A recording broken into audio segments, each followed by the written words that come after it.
What's up, everybody? Welcome back to another episode off the Deep End Podcast. I'm your host, as always, Eddie. Today, we're going to be sitting down with somebody who I served with in the United States Navy, the best Navy in the entire world. Obviously, it's not a secret. Anyway, as much as you know, I love America.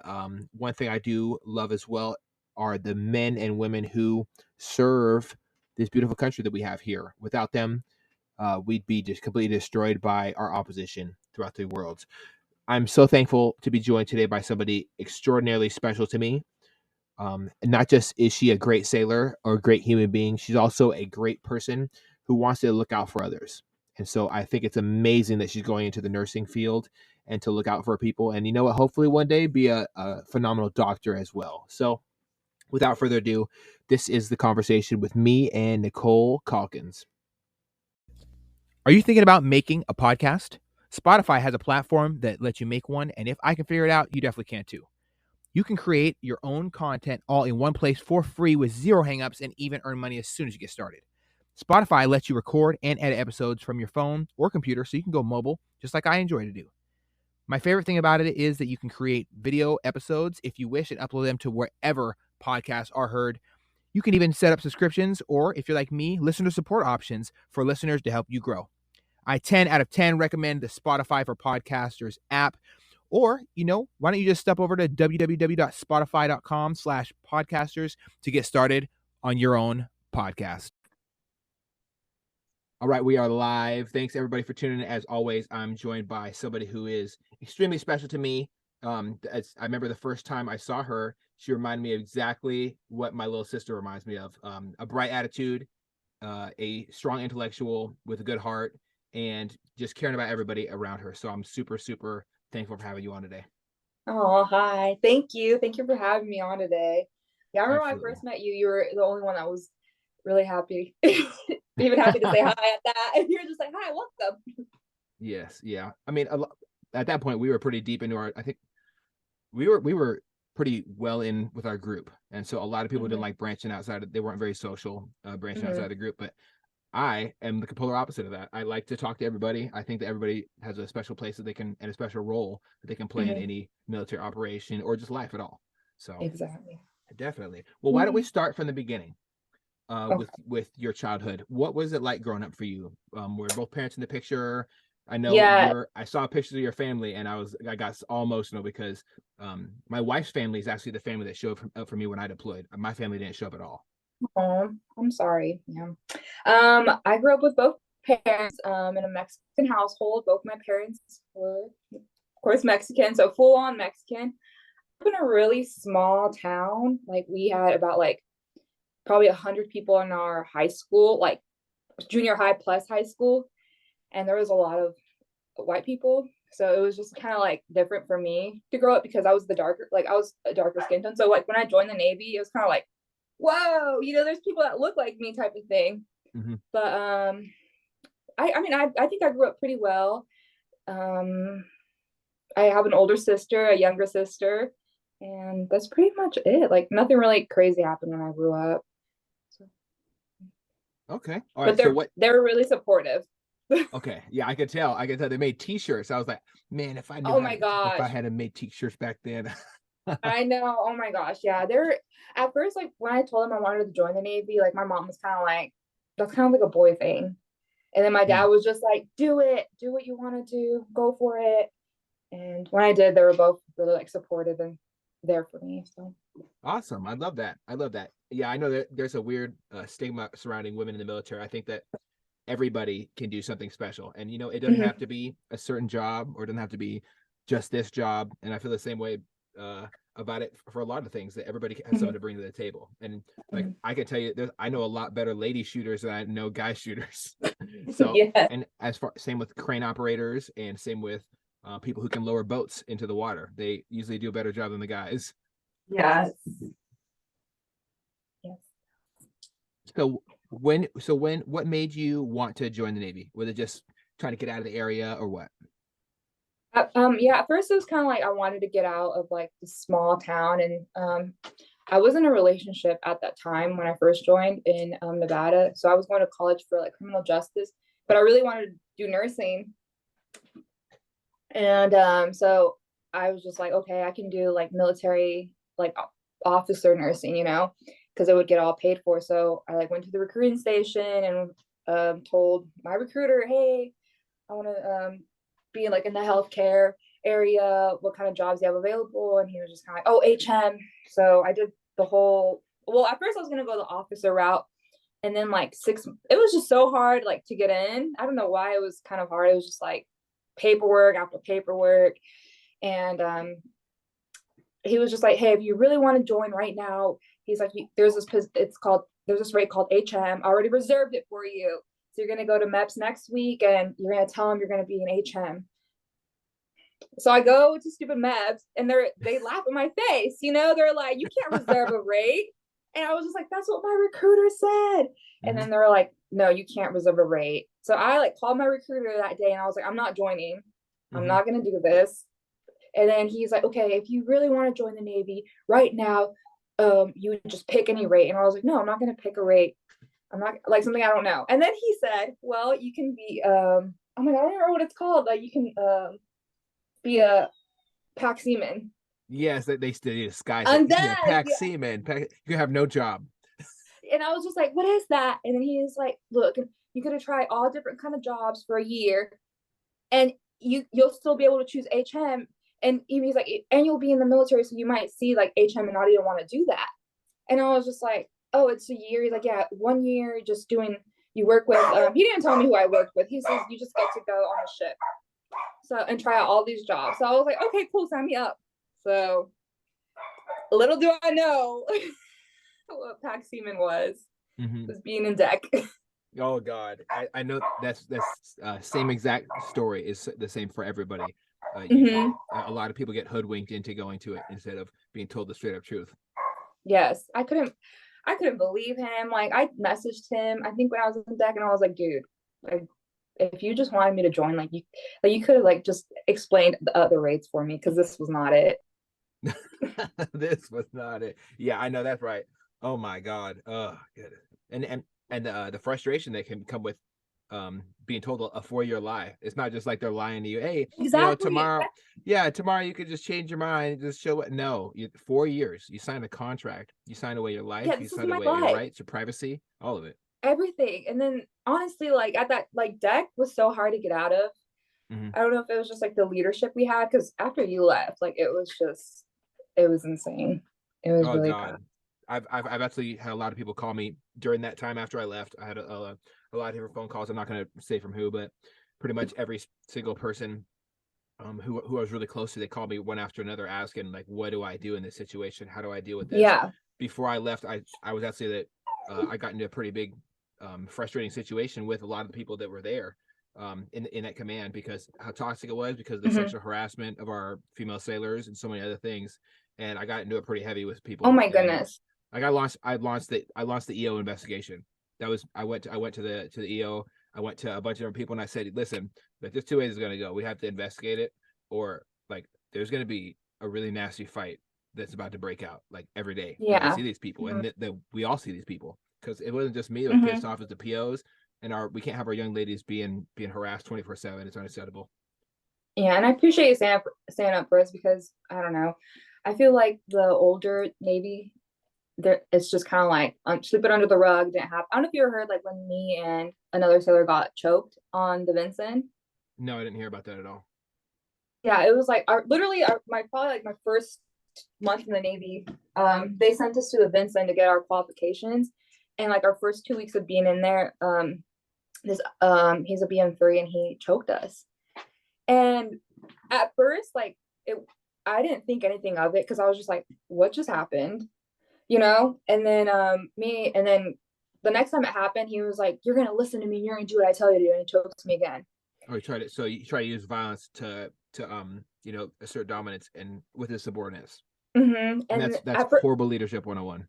Horrible. So I like took his hand off and I was just like so confused. And then me and this one sailor, I'll tell you her name later, we were just kind of like talking, and then she's like, hey, has he ever like choked you? And I was just like, what? And we went and reported it, and we went to mass and everything, and we were the ones that got yelled at. We were the ones, like, they're telling us we had no morals, that if if it did happen, why don't we report it the first time it happened? And nothing like came about it. Like it's not even in our records, because I was trying to file like for PTSD for my disability, and they're like, it's not in your records anywhere. And I was like, I literally went to mass for this. That is absolutely atrocity. There's so Yeah. many, because if things aren't dealt with properly, they escalate. If you all it takes for for evil to triumph in life is for good men and women to do nothing, and that's it shows every time that people are allowed to run rampant with their atrocious actions and stuff like that. It just progresses and spreads, and it gets worse and worse. Yeah. Obviously, And then you weren't the first person to happen to. yeah. And then I guess it happened again to another sailor, like once we left, like a couple months, because then he actually ended up getting like get kicked off the ship, because they're like someone like had messaged me like, hey, like sorry that we didn't believe you, like he did it again type of thing. And I was just like, why would anyone lie about that? Like their amount of it's just stupid to me, because the amount of people, especially ladies, 1 in 3 ladies is a victim of domestic violence at some form of the part of their life. If the fact that we all, like, it's not a secret, it's on TV, they advertise it, they talk about it in the news, it happens rampantly throughout the military as well. It's not a secret. Why wouldn't you believe somebody, the few that do report, the few that do actually report? Because exactly. And that's why so many that don't, because a lot of people they won't believe you. That's exactly what I said on like my mass. I like, because after the DRB, because the Chiefs were just going in on me, and then we saw the XO, and after that I was just like, this is why people don't report stuff, because you guys don't believe us. Like there's been and then they were just kind of like, well, we're sorry this happened to you. And then there was one senior chief from our ship that was really like on our side, and like when we got back to the ship, he like apologized to us and stuff like that. But other than that, like like no one knew. Like they just swept it under the rug. And that can cause so many issues, because you're not just being told, being assaulted the first time, you're also being told that you don't have a voice. And that's like my first month in the Navy. That's why I was just like, whoa, this is how it's gonna go.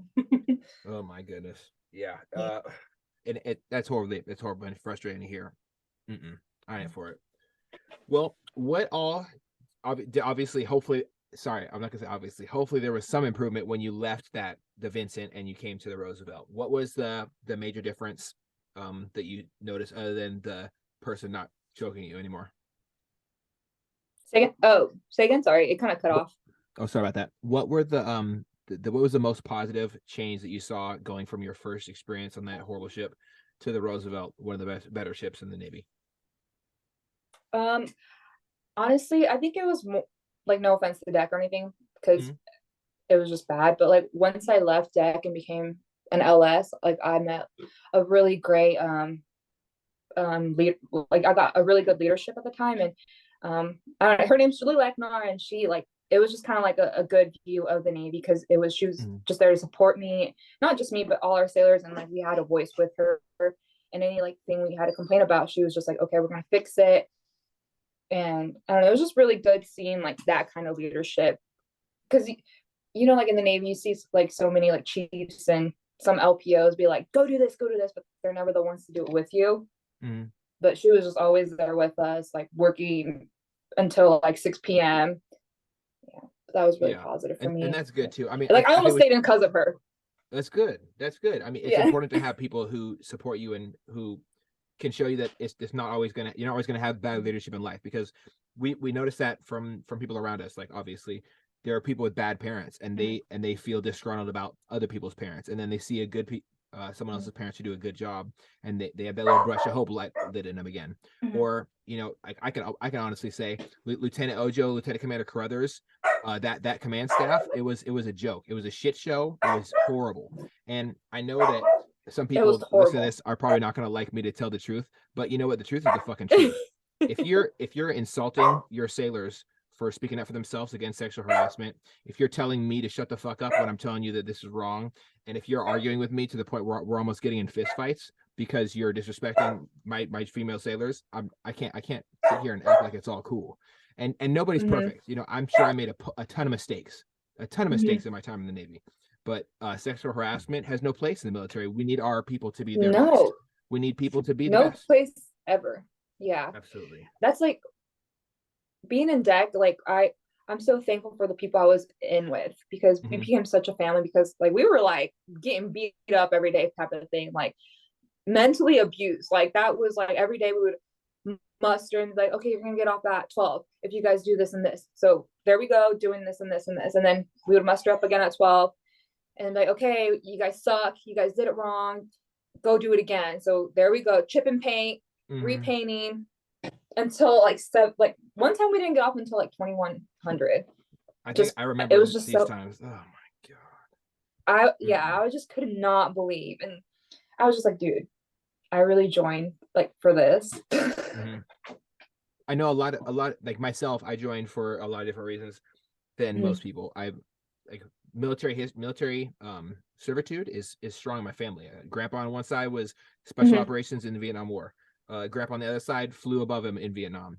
My stepdad was in the Air Force, and he also activated multiple times to, whether it was Iraq or Afghanistan, to go do war and play with the real branches like the Army. And just joking, Air Force fucks, get out there, don't get mad at me. But military servitude was something I knew I was going to do in my life. But seeing poor leadership, I can understand why it can be horribly disheartening, especially to never, like, there's a big difference between being in a war zone and not.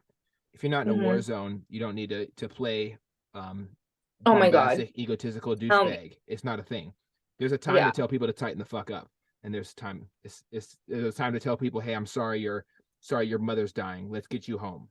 There was just a lot of favoritism too, and it was just kind of like, I don't know, sometimes like being a woman in the Navy too, it's kind of like the only way sometimes you can succeed, and it's so like sad to say, is like you gotta kiss ass or you gotta flirt. And that's I think that's like, I don't know, it was just kind of like I felt so disrespected at times, because at first I wasn't seen as a good worker, like with I mean, I'll say their name, you can block it off, like Chief Myers and stuff.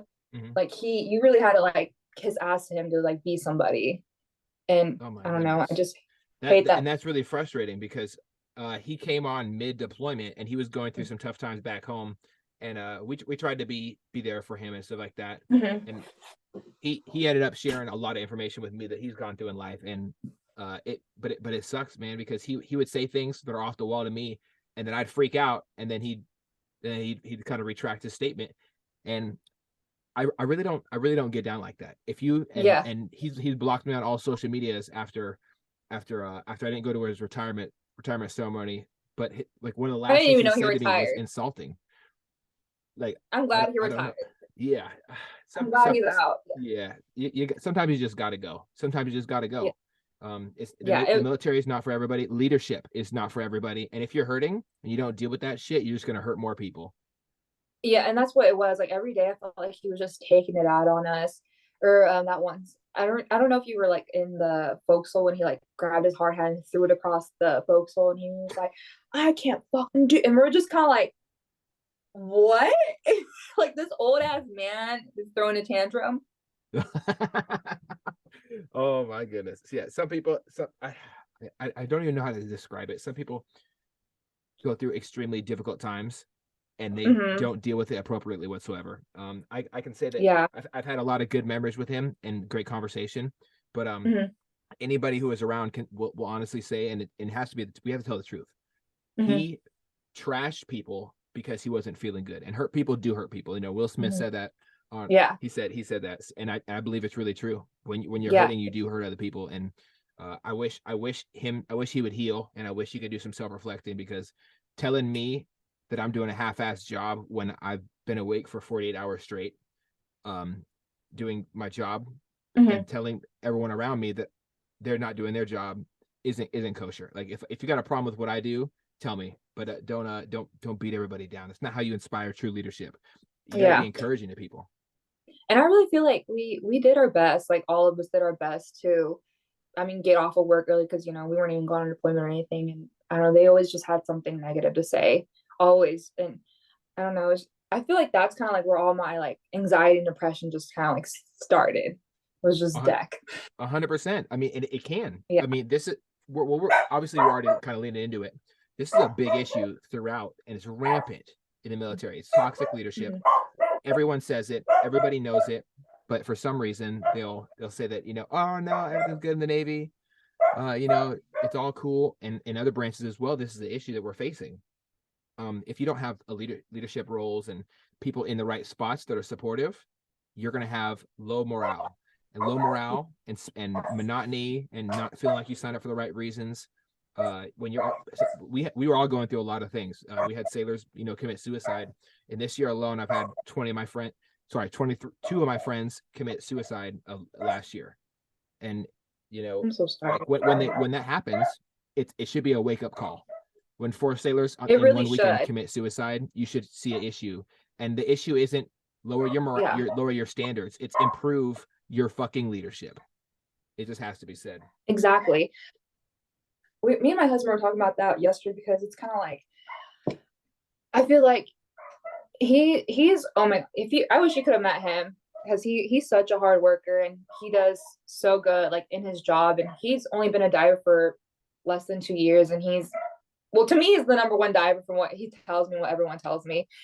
And I don't know, they like push him, like they'll just like play like mind tricks with him and be like, okay, you're gonna get this qualification, and then he'll go do it, and then I'm like, oh, you gotta do it again because so and so didn't see it. And it's just I don't know, the leadership is just, I don't know, it's just disheartening sometimes. Yes. That seeing him go through that, and I know he really can't speak up for himself, because if you do, like the retaliation that's going to happen if you do say something, and is it like worth, I don't know, the fight sometimes for that. Yeah, it can be definitely frustrating. Mm-hmm. That I was getting out of the military. They'd already burnt the military already burned their bridge with me when they sent me to the wrong ship for 97 days on the East Coast, when I'm trying to like find a house on the West Coast with my wife. So my gosh. they kind of so when I came back to the TR after deployment, like 3 weeks later, I was in Virginia on a different ship, and then they one of the members of the leadership was calling my detailer trying to keep me there. So they kept me there for 97 days until I finally got a hold of somebody in the Pentagon and said, hey, I'm on the wrong fucking ship, man. Like, I know you remember me. Like, can you hook me up here? What we got going on? The next day, I was on a plane back to the Roosevelt, to the West Coast. That's crazy. And if we can talk about a bunch of different reasons why people get out of the military. That burned a bridge that can't be repaired with me and also with my wife. Yeah. And like, obviously I wish I could say it was a one person decision for me to get in and out of the military. It wasn't. Like I couldn't put her through that. Like I put her through deployment. We get through deployment. That's part of the job. It's your significant other, the person you love the most, leaving for months and you not knowing where they are, losing comms with them, family members dying, my wife dealing with all that shit when I was gone. That's part of the job, and it sucks to say it, but but that's what service and sacrifice is all about. Nobody should be in the wrong zone or having their orders jacked up on purpose. I wanted to be a great servant to the military, to my nation, and I'm never going to say fuck the Navy, but that lieutenant commander that kept me there, shame on him, man, because that ended my military career. That's why I got out. There was no way I was going to do that again. And that's another thing too, because when I was still trying to decide if I was going to stay in or stay out, a lot of like the chiefs and stuff heard that I was going to get out, or maybe possibly get out. And I had this one chief come up to me. He's like, well, you're just going to be homeless. And I was just like, what? And he's like, yeah, you're going to be down in San Diego streets begging for money. He's like, I'll make sure to give you $5 or something. And he was being dead serious when he said this to me. That's horrible. That's horrible, because if he got out, like this, the second he gets out, and is not an active duty guy anymore, he's going to realize just how alone you really are. Like, that's how you realize how alone you really are. You're all alone when you're out there. God. There's a lot of veterans. I fucking feed homeless vets. Like I put a homeless vet in a house just last week with a vet organization I work with. That guy, for saying that, man, I wish they would have pulled his retirement and left him with nothing, because that's how it feels to a lot of these homeless vets on the street. A lot of them. Even like getting out and having a support system, I felt so alone. Like my first like 2 months, like my first month, I just felt like I was on leave, and then like I don't know, like I don't know if that happened to you, but everything just kind of like everything I went through, I got out of a bad relationship in the Navy too, so like I was able to like go through all my emotions, and it I was just done with life. Like even though I was married, I was ready to just I was suicidal, and it was hard to reach out for help. I definitely have felt, I, I talk about it. I talk about better now than I used to be able to talk about it. I used to say, no, I'm fine. No, I'm good. Everything's fine. And I had my wife. I was just me and her were just talking about the other day. I was telling her how I was walking around with resting bitch face for so long.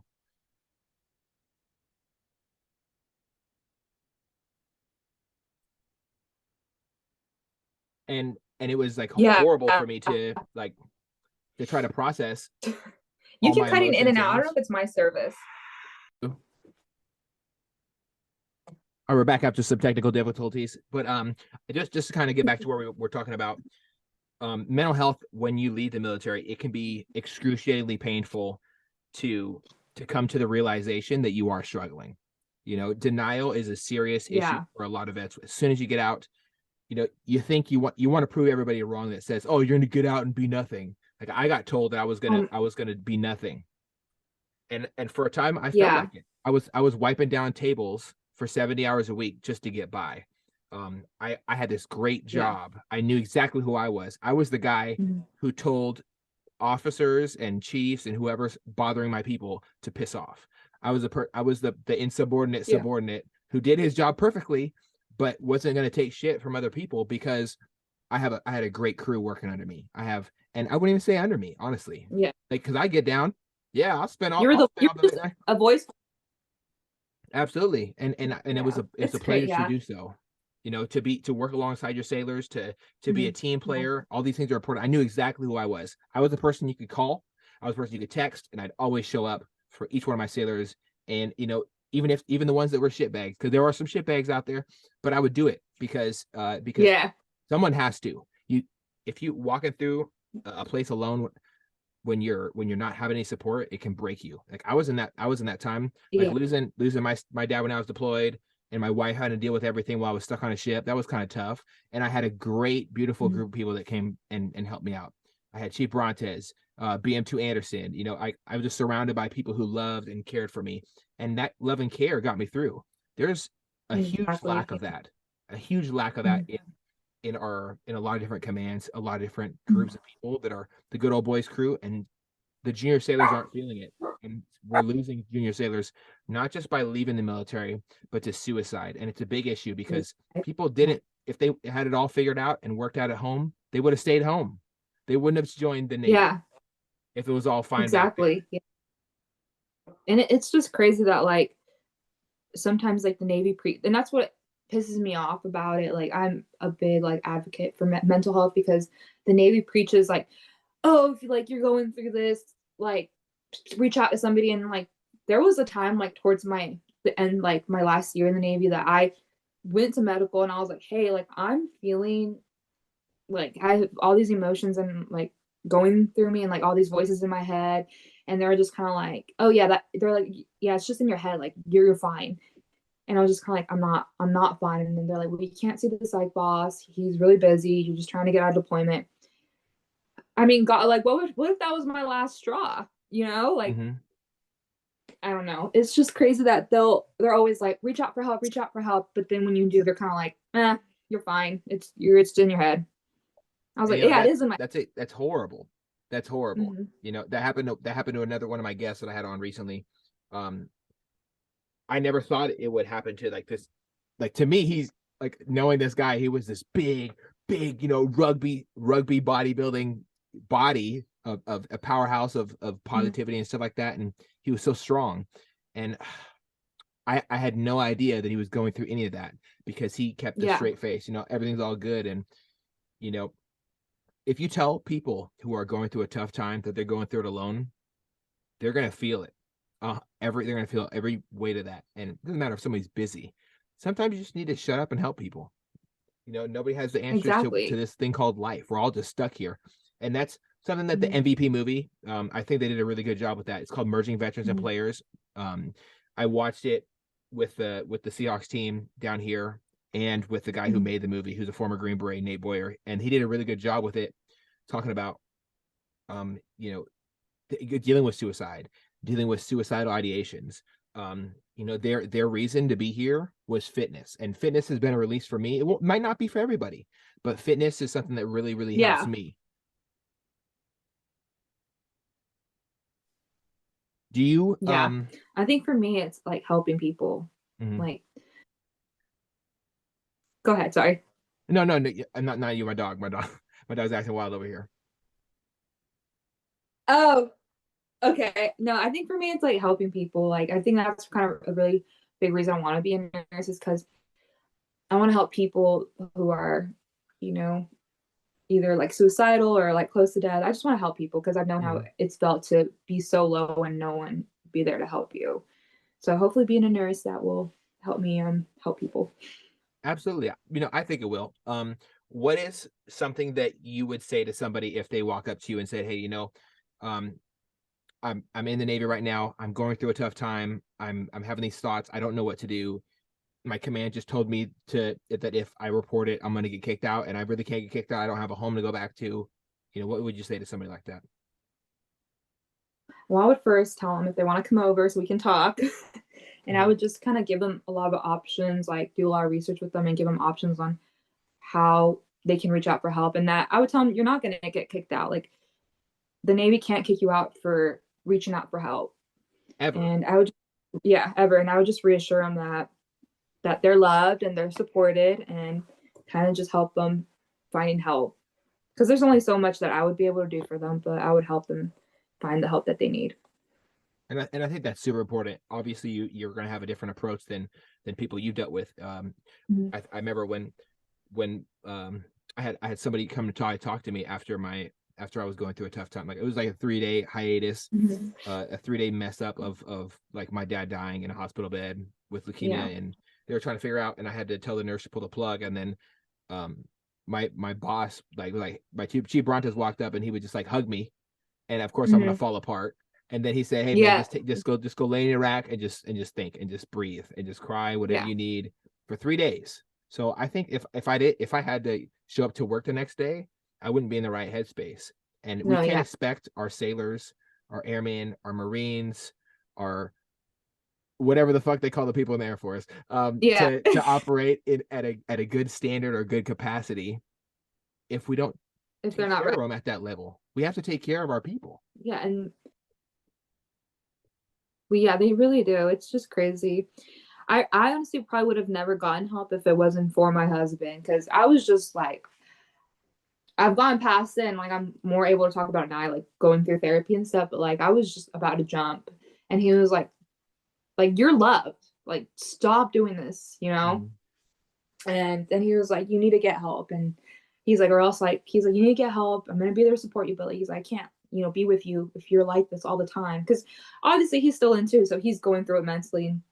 And I don't know, it was just kind of like like something clicked. I was like, oh my gosh, like what am I like? I do need help, and I was able to get help, and I'm so thankful for like that.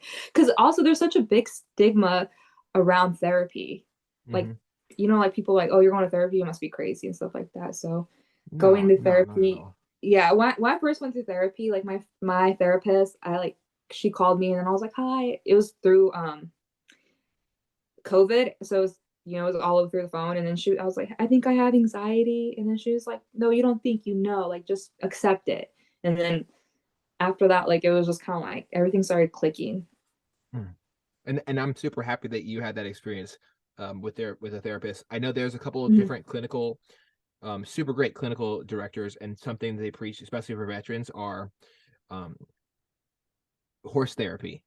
Horse therapy is my favorite one to hear about. Yeah. And then fitness is a huge one, right? Because when dopamine is forced into your brain, it's going to put you in a good mood. And when you're in a Mm-hmm. good mood, you might be more susceptible or just open to talking with people around you. And that's one of the things I like Mm-hmm. about this vet group that I've been working with recently. But the number one thing that I've seen it have a great impact is just camaraderie. Like when we get out of the military and we go back to the normal life, we're all separate, we're all alone, we're all separated. We spent 4 Yeah. years creating bonds with some really good bonds with some people and some really bad bonds with some people. Yeah. We're gonna be honest, Yeah. and once that goes, we can feel alone. Separation anxiety is a big issue that a Oh my lot of God. people don't even feel. Like I was closer with a lot of people in the Navy than I was with my own family. Same. Yeah. It's crazy because it's kind of like, and then being married to a military person, you get ripped from even your family too. So it's, I don't know, you kind of dissociate yourself, and yeah, like you said, it's kind of hard to like still be friends with my friends who are active, and then be friends to the civilians. I don't know. It's just so like we're such in our own little unit, I guess, like us Yes, veterans. absolutely. And it's I think they said that I read a statistic a statistic today, Hmm. and it said less than one people serve the military, and a lot less serve in the Marines. And I have a couple of Marine buddies, and I asked them how many Marine buddies you know in the region, and he's like, I don't know any at Yeah. all. Like I'm all alone, and that crushed me because that if we talk about non-combatives versus Mhm. combatives, like occupationally, it's good to be around people who are dangerous as well. People who Mhm. use violence and bring violence to those who need to be brought to, versus Mhm. and us who are non-combatives, right? It's important for us to have our unit, but their unit Mhm. needs to be similar to them. Like I can't tell you what it's like. Yeah. um I can listen to my buddy who was in the army back when Afghanistan, Iraq popped off. He can talk to me about Mhm. his issues seeing a group of people that were in the Taliban send a village of children to get gunned down by American Yeah. soldiers. He can tell me about Mhm. that. He can't really share that with his wife, but it's hard for me to understand and No. relate to that because I wasn't there, Yeah. and Exactly. he's Yeah. all alone. Like it's just different. It's just different. And I think that if It we had is. more supportive resources, um, the Mhm. world would be a better place. I really love that the Wounded Warrior Project. There's a group over here in Seattle called Nine Line that has put Yeah, in you were telling together me a about. program that is, Mhm. yeah, they're integrating with the Army right now on joint base Lewis McCord over here in Tacoma, Washington, right just past Tacoma, and they're integrating a Mhm. program to help people recognize the signs of what hey, you might be home, but you're not home, mentally. Yeah. You might still be Mhm. going through some shit, and it's not bad. It's not bad to ask It's for help. not bad. It's not bad, and I wish more people would realize that it's not. It's worse for you to like keep that in Mm, than reach out for help. But I don't know. I just wish there was a better like support for people who like got out. Like I think, I mean, I don't know if you saw my post that I posted that, but I was just saying like I wish, you know how we have to go through all these classes before we get out. hmm Yeah, I don't. the 2 weeks TAPS class where Yeah, the they top. teach you how to dress, they teach you how to do a resume, and they teach you how to ace the interview. Those are the Yeah, three things they teach you. but they don't teach They don't you. even mention, are you okay? They don't even Yeah, mention, do you feel like killing yourself? Like exactly. it. I ask my friends that all the time, and they always get caught off guard. And I don't want to disclose the information like that. There are so many of them. They say, man, Yeah, and I actually, I've actually been going through a kind of a tough time right now. I say, okay, come on. I leave whatever, drop whatever I'm doing. You're going through a tough time. We're going to find some resources for you because it's heartbreaking. exactly. Just It asking that is. It's question, the heartbreaking. response. Yeah, and then I don't know. I wish they would like at least have us go through some type of therapy or like sign us up for something, because I don't know, like going back to the civilian world is just, it's so different than leaving it. Mm. In what ways? Like, I think just communicating with civilians is kind of a little different because we have such dark humor, and also connecting again with family because it just feels like we're always like out. Like my first like couple months, like I always felt like I was late. Like I would just get anxious and be like, I gotta be somewhere. I gotta be somewhere. Or like making jokes with civilians. We always like talk about stupid things. And you would make a joke, I would make a joke, and they would be like, "That's not funny," and I would be like, "Oh, okay." Yeah, yeah. That's horrible. I always, Yeah, I that's got a couple terms. Um, and obviously I had to turn it down a little bit because I was saying yeah, some pretty messed up shit. But we're all kind of messed up in yeah. a weird way, and it's not necessarily a bad thing. It's just Hmm. our thing, and Hmm. it's hard to experience when you've I'm gonna describe a week I had. So it was like the first start of the week. We had the worst day ever, which is the midnight watch, unrep to GQ, unrep to boat ops to GQ to Oh watch again. man, You know what I'm talking about? the 48 hours. The 48-hour schedule, yes. And the same week I had to console a young lady who had her brother got murdered, shot in the face, and because he wasn't listed as immediate family in the DOD, she didn't get to fly home. Oh my goodness. So now I have a sailor standing on a catwalk trying to commit suicide, and I spent 4 hours trying to talk her down. And then guess what it was time for? Me to go to watch. I missed chow. I didn't even eat. And this is all, relatively after, like just recently after me losing my own father. So now I'm trying to process my own shit. I miss my wife to death because God damn, the Navy always sends me away. I don't know what it is. They're like, get away from her. So, that's how I know it's meant to be. But and then I had to deal with just nonsense 24/7. And there are so many different things. You try to being emotionally burnt out for a long period of time, especially in the military, can have a serious impact on you. And so there's gonna be some dark humor that pops up. I might make some fucked up jokes. It is what it is. It is. And then people are like, that's not funny. I'm like, yeah, I'm joking. And then it's just funny though, because like I was working at a lab recently, and I was just kind of like, I don't know. I guess people say I cuss a lot. I really don't think so. But I was just saying, like, joking around. And then she was like, were you in the Navy? And I was like, yeah, why? And she's like, me too. She's like, I knew we clicked. She's like, we have that dark humor. We like to cuss. And I was just like, yeah. And then after that, I don't know. It's just, I mean, that's kind of cool too, that we'll always have a bond with someone who was in the Navy. Mm-hmm. Yes, like absolutely. We'll always like kind of connect. I don't know. It's crazy. It's crazy. Being a civilian now is crazy. I really don't feel that you ever do stop transitioning out of the military. I have to say it, because never. I don't think you ever do, because I don't fit in with most people. They usually love me, but I usually don't like some of the things they do.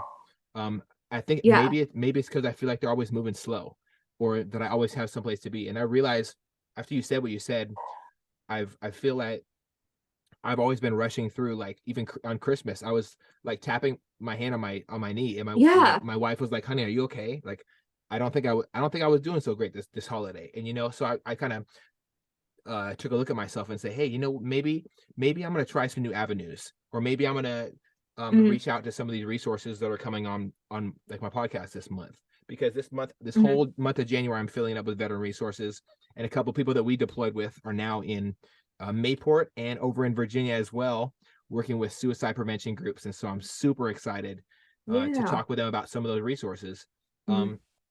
What different things would you recommend to somebody if they are going through a tough time in the military, on how to cope with that? Definitely, I'm trying to think of like things that I wish I would have done. Probably reach out to like your military friends. Like that's number one, because like you said, I feel like they know you better than your own family sometimes. So reaching out to them and like going out to eat or something, or just hanging out and just speaking about military life. It's just good. It's just good event and everything. And then, if that doesn't work, then definitely reaching out to family so you can feel that love and support. Because I feel like most of the time being in the military, we don't feel that like support. Yeah, I definitely can feel that. I can definitely feel that. I was so super blessed and lucky to be a part of the 2015 TR deployment crew, and we were also tight knit. We just pulled the ship out of the yards. We did almost 2 years at sea, with our in and out, and then we deployed right after. So we had kind of our groove. But when you don't have your groove, it can be really difficult to find your click. And I recently, about a month and a half ago, I got a phone call from my buddy who is sadly going through a pretty tough time over there in Spain. And I got really lucky that he did reach out to me over a message. And then I just called him. I just reached out and called him. And he said, "Oh, I didn't know you were gonna call me." I said, "What's going on, man?" It's like, and then immediately the tears were rolling in his eyes. I video chatted him, so he couldn't hide. He saw my face, and then he was kind of stuck with me. So it's like that hug. Yeah, man. But he was just alone. He was just alone drinking and going through the shit. The the Navy tried to just drug him up. You know, when he said he was going through some tough time, they put him on Yeah. antidepressants, and they made it so tough for him. And him being away from his family, you know, that can be excruciating too, when the Navy just throws pills at you, or the military. I think you and I both Yeah. know a mutual friend of ours that had a difficult time, and they sadly made the decision to take their own life as well. And it's not something that is. I used to ask myself, Yeah. why would somebody do that? Like, don't you have friends? Don't you have a mom? Don't you have a family? And the answer is yes, Hmm. but that's not always the solution. The solution Hmm. is nobody has. I don't think it has all the answers. No, What are some of the I know. things And that you? sometimes, Oh, sorry. Go ahead. I know, I was gonna say it's just sometimes like when you're so like down in that breaking point, like in your head, suicide, like you just think you're the problem in everything. Like you're the problem at work, you're the problem at home, you're the problem in your relationship. And sometimes you're just like, maybe I should just take myself out so everyone else can be happy. And it's hard to get out of that headspace. So yeah. Mm. And I definitely had I'd be a bold faced liar if I sit here and said that I haven't had my own suicidal ideations. Hmm. When I go through tough times, usually I try to bring in different things. Fitness doesn't always work all the time, but I know that if I'm living a sedentary lifestyle, it will break me. I Yeah, always try, if I ever feel honestly. messed up or jacked up, I just go out for a 20-minute walk. Just go outside and walk. You know, when you get Me back, too. normally I feel better. Yeah, I'll either listen to music or I'll hang out with my dogs. Or journaling helps me sometimes too, because I'll just like write the pros and cons, and then I'll just start thinking about like my family, and then I'll start thinking about my husband, and then it just like I'm just like, okay, I'm back. Like I'm good. It's good that I think I sound that sounds like you have a great relationship with him, and I'm super happy for you. Yes, because my past, I don't know if you're, his name was Eddie too, but he was not it. Yes, I deleted him off Facebook. I don't like him. Yeah. Good, good. Yeah, he was mentally abusive. He made me like, he always like, it was already hard being in the Navy and then having someone tell you can't be friends with guys. But it was kind of like, I work with guys, and how can I not be friends with these people? Like they're all I have. Yeah. So it was Yeah. just I a don't think whole, people yeah. understand that it's not like a day job. You show up to work and you're hanging Yeah, out it's not a with these people. 5. It doesn't work like that. Yeah, It's not because a 9 to 5. yeah, you're there 24/7 in a way. Like even you're on base, and that's all you see is military people. So yeah, it was just hard being in a relationship, like in a bad relationship with someone, and then a bad relationship in the Navy. And But you know, I hate people who are mentally abusive. So I can't stand oh that my shit. gosh, sometimes like I think about like I just can't believe like I've been like let myself go through that. Mm. So then when I got a relationship with Christian, it was just kind of like, whoa, is this how I was supposed to be treated the whole time? Because this is Mm-hmm. like amazing. Good for you. Good for you. Thank you. I think it's so important to find your person. Um, Yeah.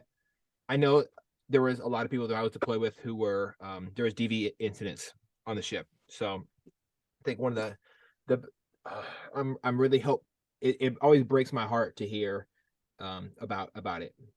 and Yeah. and and I think it should break anybody's to hear that we have the people that you expect to keep you safe from literally from war, you know, to make The sure war hurt you. the only if the military Hmm. disappeared tomorrow, the US would be completely exposed, and all your feelings aren't going to protect you. Hmm.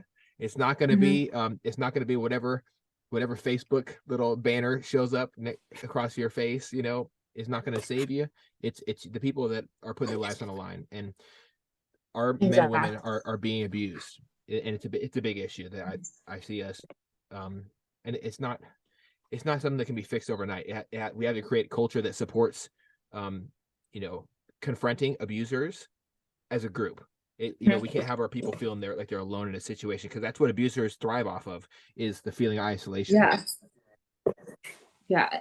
And I think that's where I was able to get out of it because he was so crazy. But luckily, like Lover and like a couple other my friends would just kind of like put your foot down now, or they would like we have your back, type of Mm-hmm. thing. So it was always good to have that support with military friends. That's good. That's good. Well, I'm super happy for you. So what is next in the future? Thank you. Obviously, you're going through school right now, and you look. I think you look like a Yes. fully fledged doctor. When is the white coat going on? Oh my gosh, I wish. No. I haven't started nursing school yet. I've just got done with my prerequisites, and I've been working at a lab here in Norfolk. It's called like Centera. It's a really well known hospital. But I start school Monday, and then I start my journey of hopefully becoming a nurse. And I'm super nervous and scared. Oh my goodness! Don't be. Definitely don't be. You You know, know, everyone's like, if you can do the Navy, you can do this. I'm like, if you can maybe. deal with poor leadership, you can. I'm pretty sure you can do anything in life. All you have to do is believe in yourself, Yeah. and that's my favorite thing about it. Yes. So the military is paying for your schooling, correct? Yes. They better. Excellent. I think I definitely hope they do. So I know that one thing I was looking into in my future is maybe going into medical industry, but I don't think that I'm not sure what's in the future for me. Right now I'm working on elevators and escalators, and I'm doing this podcasting thing, and it's going great. Not just with the financially, but also with the interaction with the human beings. There's nothing I enjoy more than it. Yeah. What do you think that one thing that we could do as a whole? Like if I was in the military right now, if I was a lieutenant commander in charge of 250 sailors, what is one thing I could do tomorrow to mitigate the issues that we're facing in the military as far as suicide, mental health, standards, everything? I would. Oh my gosh, I think I would definitely make therapy, like have everyone like go through therapy, or like have someone come in and do some type of counseling, and let them know that like, hey, anything you say, because you know they would say anything you say is not going to be held against you, and it is, but actually mean that, mean like this is something for you to let out, and something that we can do to help you do better. And also kind of just, I think like something that helped us that we used to do like in the Navy, it's like when we had those picnics, probably do those more often, and Mm-hmm. having people like go work out and stuff, because I know it's supposed to happen, but sometimes it doesn't happen, so making all those things mandatory. But I think definitely mandatory counseling. Yes, I think decompression is essential. You know, um, you don't just leave Navy SEALs deployed out there. They come back for a training rotation, Mm-hmm. and I think that's I have a friend that is a SEAL, and I'm not gonna say his name because he does pretty crazy shit in his free time. So one of the things he talks about is the how great it is to decompress and just blow off some steam because it's necessary after doing this high speed low drag kind of stuff. So I really Yeah. think that that should be applicable to everybody, like especially our firefighters, our police officers, our EMTs, our first responders, Mm-hmm. and the military. I think it's essential. Is what I would say. Yeah, especially like so Christian, like sometimes it's so weird seeing like not being in the Navy anymore, and seeing him kind of go through stuff, and like when he comes home, and I get to see like kind of like the things my mom would say about me. So then Mm, seeing him go through that, but sometimes he'll just have to go to the gym and decompress, and I'm like, yeah, go do it because you need to chill out sometimes. But it's crazy that our jobs can, it's something that's supposed to benefit us, can ruin us. 100%, 100%, and it's one of the things that I'm super thankful for is having a good support Mm-hmm. system. Not everybody has that. Not everybody's able to bounce back from tough times. Mm-hmm. Every Thursday I meet up with a group, and we have a peer to peer support group. So we meet with all different vets, all different groups. You know, we don't have anybody from the Coast Guard, but I'm sure one of those puddle pirates is going to show up eventually. But and when they do, I'm super excited for it. But um, usually I'm standing, or usually I'm sitting down talking to somebody who literally lost the ability to walk because they got blown Yeah. up so many times over in Iraq. And for him to be able to find common ground with me is kind of really weird and humbling, but it's Mm-hmm. really awesome because he asked me if I'm okay. Somebody Yeah. who lost the ability to walk is asking me how I'm doing. That is Yeah. it's like an existential thing, and it really allows me to kind of decompress as well because everybody goes through shit. Nobody's perfect. Mm-hmm. You know, we're all just kind of lost in the sauce. Exactly. And then social media, like it makes it seem like everyone's perfect. And then in reality, like we're not, not Mm, like you said, not everyone's it's I just wish more people would accept that life isn't so perfect. 100%, 100%. I think there's, but I do have a lot of hope in the future with different programs. Me too. with what they're doing for vets. My last go Mhm. ahead, miss. Oh no, I wasn't gonna say anything. Okay, my last question: if you feel now that you're you obviously you're transitioning out of the military and you're still in the transitioning process, because I don't think it ever stops We never personally. run It's just my opinion. out. If you are going through a tough time, what do you do, and do you think it works? Do you find solace in certain things? Mhm. Sometimes I just gotta cry it out because I feel like being in the Navy, we were just told to put our emotions back. So anytime I just feel like, I don't know, something going on, I just, one, cry, two, I go tell Christian, and we kind of just sometimes talk it out, or I'll either journal or vent to my parents now, and that really helps. Just like letting my mind speak, and that's something I learned in therapy, was just like you got to talk it out because it's so easy to just to shut down. Mm. Kind of sweep it under the rug and stuff like that. Mm-hmm. Yeah, I really appreciate your insight on that, because that's something that I try to personally recommend to other people as well. Just talking out the Mm-hmm. problems. There's Yeah, nothing wrong with taking a second to figure your shit out. Like I'm or to sure, feel. or to feel, yeah, or to feel. You don't always have to find a solution. Sometimes you just need to be in the moment and be where your feet are. Mm-hmm. Absolutely. Well, I do appreciate your time, your insight, and your Mm-hmm. perspective.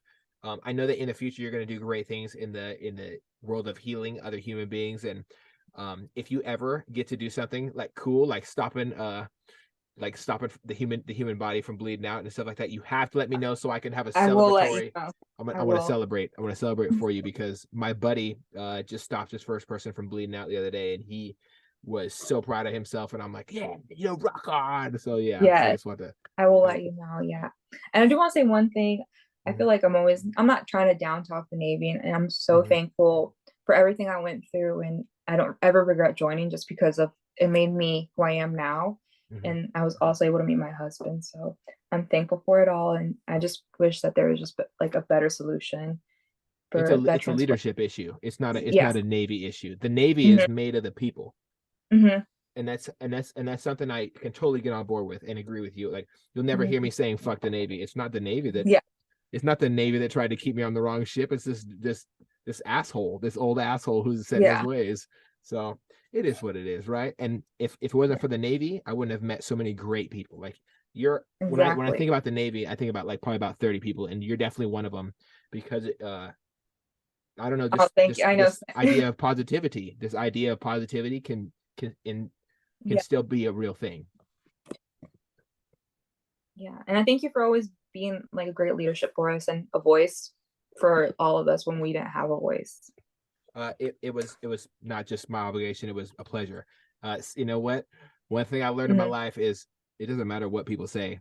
It doesn't matter what people do. It matters what you tell them You they just gotta cannot speak up. do. Yeah. You gotta speak up. You gotta fuck them up sometimes. It is what it is. Like, it's not my first time like going head to toe with like multiple people. Like, I'm not scared of these people. They should be fearful Hmm. of what the actions they brought on themselves. So that's how I Exactly. feel about it. Well, I definitely appreciate your time. Thank you so much for coming on, and I look forward to doing this again in the future. After you put on that white Yes. jacket, you're gonna be famous. You're gonna be rich as hell. Thank you. Thank you. Thank you. And Absolutely. I wish you luck on everything. You know it. That's the goal. Yes, Lord. Yes, Lord.